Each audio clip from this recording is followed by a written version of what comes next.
So after playing and reviewing The Elder Scrolls 3 Morrowind, it was time to play The Elder Scrolls 4 Oblivion. And now after 80 hours, I finished the game, and while my standards were quite high after playing Morrowind, and even almost 2 decades after its release, it still remains a landmark title in the open world RPG genre. So in today's video, I'm going to be reviewing The Elder Scrolls 4 Oblivion and telling you whether it is worth it in 2024.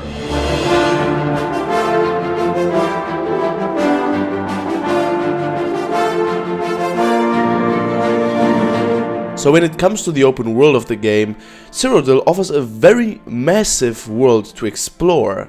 And obviously, as we know The Elder Scrolls, we knew that the open world was going to be huge, but this one had a very different design than from Morrowind, for example. Because when it comes to the cities that they created in the game, it was a huge upgrade from Morrowind's. You know, almost every city had their own flair to it and was kind of different to the other ones.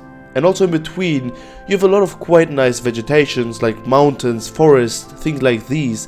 And it was very enjoyable to visit and explore the world.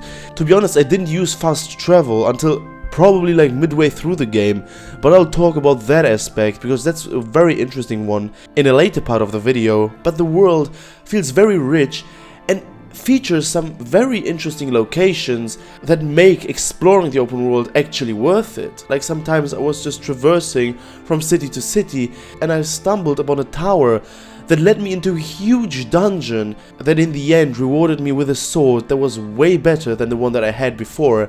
And you know, things like these really make you appreciate actually visiting and exploring the world without only using fast travel. And one aspect, one of my most favorite ones from The Elder Scrolls 3 Morrowind, was the crazy amount of freedom that we had. And when it comes to that aspect, it wasn't that insane in Oblivion. Obviously, you also have the freedom of exploration and you can visit the world at your own pace and uncover its secrets and engage with characters, but I kind of felt like the world, the NPCs from The Elder Scrolls 3 Morrowind were kind of more thought through and you just couldn't be more yourself in the game. When it comes to the immersion though, I still felt, especially without using fast travel, that it was very easy to immerse myself into the game, and when it comes to the open world, it was definitely a big upgrade from Morrowind. And while the game is only 4 years older than the third Elder Scrolls game,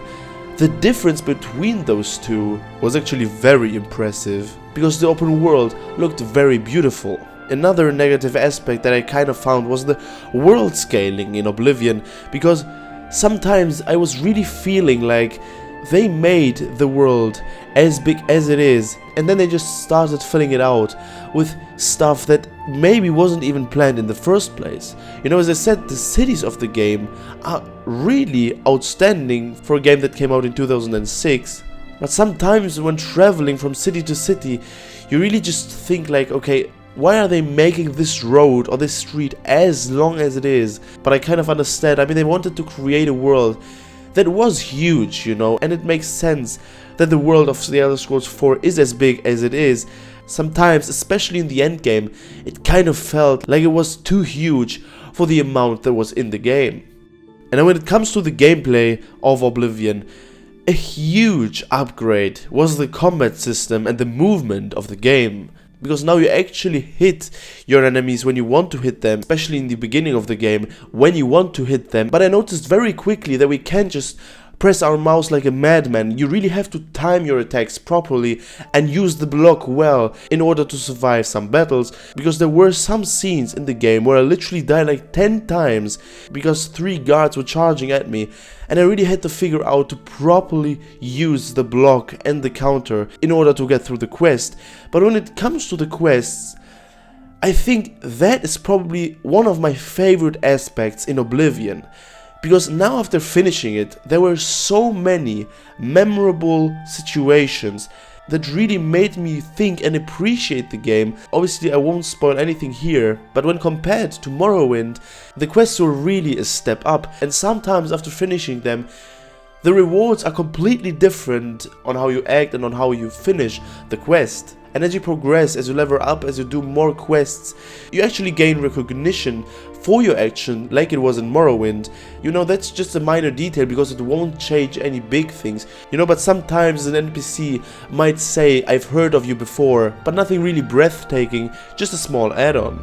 And in Oblivion you can join only 4 factions, which are the Fighters, the Mages, the Thieves Guild, and the Dark Brotherhood. And obviously in Morrowind you had way more factions to join. And it was very nice to also be able to rise up in the ranks and choose from one of the probably 10 factions or so in Morrowind. But there wasn't really a big aspect in my opinion, especially the Dark Brotherhood is probably my favorite faction in Oblivion and Morrowind. And I felt like they didn't put such a huge focus when it comes to the factions in this game. But another huge step up from Morrowind, one that I was really surprised by, is the soundtrack of the game. Because I talked about that in my Elder Scrolls 3 review, that, you know, I really loved the main theme of Morrowind, but the soundtrack didn't really have any depth to it. And in Oblivion it is a completely different story. I mean, when you've heard the soundtrack, there are so many great and atmospheric soundtracks on it, with so many different emotions. Some soundtracks where you literally just roam the world, some other soundtracks that are really emotional, some others are quite epic. So there was definitely a huge step up from Morrowind's soundtrack, and I was very glad to see that, because a good soundtrack also helps you to immerse yourself into a game. And I was very glad to not hear an epic theme every 2 minutes while I was roaming through the open world like I had in Morrowind. The soundtrack of the game was really spot on. And moreover, what I really liked in Oblivion was that there were so many side activities that you could do, and that they actually had a proper story. You know, it's not one of those typical quests where you just have to go somewhere or pick something up. There were real proper stories packed into those small side quests, and they vary from each other a lot. But guys, now, could we please talk about the faces of the NPCs? I mean, look, as I talked about, the open world looks great, especially when you think about that this game came out in 2006, but the faces of the NPCs look pretty much like potatoes. And what is it with this camera movement when you start speaking to an NPC? I mean, it's kind of iconic, because I have not seen that in another game. Quite weird and surprising for me in the first couple of hours when I was starting to talk to someone and it would literally zoom in completely and I would have this huge potato on my screen. Definitely an aspect that was quite hard to be accustomed to, but I managed in the end.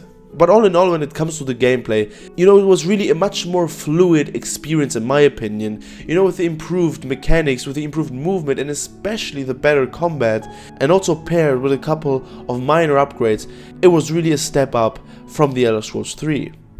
And when it comes to the story, obviously I will try to keep it spoiler free here, but in my opinion it was a more rememberable story than compared to Morrowind. You know, to keep it simple, your main goal is to stop a cult from opening a portal to another realm, and some choices that you make might really impact the story's progression and even the world's state. And here again I have to talk about the difference when it comes to the quests, because in my opinion, I haven't properly played and reviewed Skyrim yet, but when I compare the quests with Morrowind, they were way more epic most of the time. And it was very nice to see that the whole story of the game was kind of included and implemented into this open world. You know, you could talk to some NPCs and they might tell you something about a thing that has happened in the main story, and the characters that you meet in the game are, in my opinion, also a lot more memorable compared to Morrowind's characters. It was kind of weird that a lot of those characters had the same voice actor, so some of the bigger characters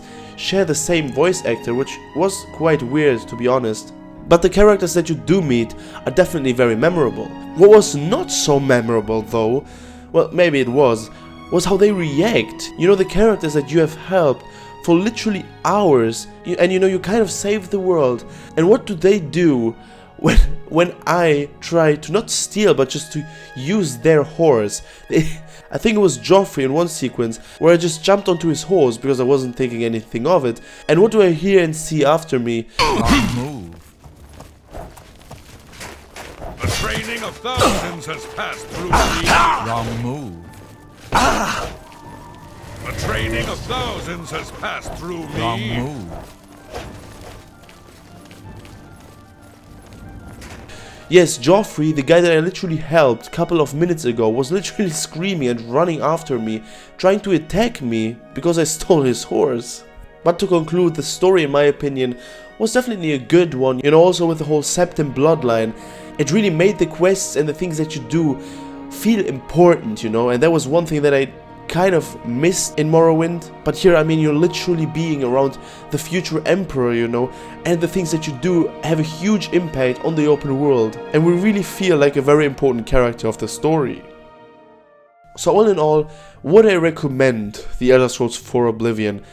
And I really can't say that I don't. I mean, listen, you can literally get the key of Oblivion for $4, and the amount that you get for this money is absolutely insane. You know, as I said, for me it took 80 hours to complete the game, and there were almost no sequences where I found the game boring. There is always something to do, there's always someone to meet, and especially when you look at today's state of open world RPGs, going back to a great one like Oblivion definitely is definitely a very nice experience. So if you have not played The Elder Scrolls IV Oblivion, I would definitely recommend it, and after finishing it now, I would even say that I would recommend it even more than Morrowind, because Morrowind is definitely an incredible game, but it is not for everyone. And I'm very confident in saying that I think that every open world RPG fan would like Oblivion, and I will make a future video comparing the two to one another, because as you probably noticed, I did that a lot in this video, because obviously Oblivion is the sequel to Elder Scrolls 3, and they definitely nailed it when it comes to the Elder Scrolls 4. And I want to hear about your opinion. Which game of the Elder Scrolls is your favorite? I'll start playing the Elder Scrolls 5 Skyrim in a couple of days, so you'll be getting content about that game shortly. And what are your thoughts on Oblivion, and would you also recommend it in 2024? As always, I'm very interested in your opinions. Alright guys, that was it for me in today's video. I wish you all an amazing day. I'll see you in the next one. Bye bye.